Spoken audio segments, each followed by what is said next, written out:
বরগুনার আমতলী উপজেলা নির্বাহী অফিসার মোহাম্মদ আশরাফুল আলমের বদলির আদেশ প্রত্যাহারে ৪৮ ঘণ্টার আলটিমেটাম দিয়েছে স্থানীয় বৈষম্য বিরোধী ছাত্র আন্দোলন। এর মধ্যে বদলির আদেশ প্রত্যাহার করা না হলে উপজেলা শাটডাউন এবং মহাসড়ক অবরোধের ঘোষণা দেওয়া হয়। বুধবার সকালে উপজেলা পরিষদের সামনে বৈষম্য বিরোধী ছাত্র আন্দোলন আয়োজিত এক মানববন্ধনে এ ঘোষণা দেওয়া হয়। মানববন্ধনে বক্তারা বলেন, আমতলী উপজেলা নির্বাহী অফিসার মোহাম্মদ আশরাফুল আলম একজন সৎ অফিসার। গত ৫ই আগস্টের পরে উপজেলা আওয়ামী লীগের কয়েকজন প্রভাবশালী নেতা উপজেলা নির্বাহী অফিসারকে দিয়ে অনৈতিক কাজের প্রস্তাব দেন, কিন্তু ইউএনও তাদের প্রস্তাবে রাজি না হওয়ায় তারা বিপাকে পড়েন। এরপর ইউএনওকে বদলি করাতে উঠে পড়ে লাগে তারা।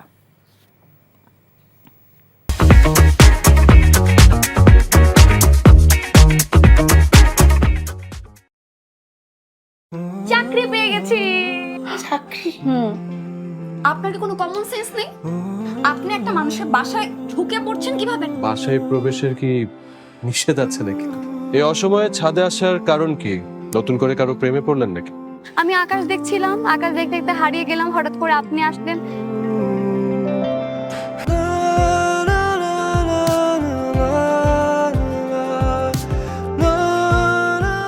তুমি এখানে কেন? আমার অনুমতি নিয়ে এখানে আসা উচিত ছিল তোমার। মা, এই ছবিটা কার? আমার ম্যাডাম এই ছবিটা দেখে প্রতিদিন কাঁদে কেন মা? এই মেয়েটা কি সব কথা বলছে? মারিয়া, তোমার কি হয়েছে? আজ এত বছর পর কি শাস্তি দিব আপনাকে বলেন তো?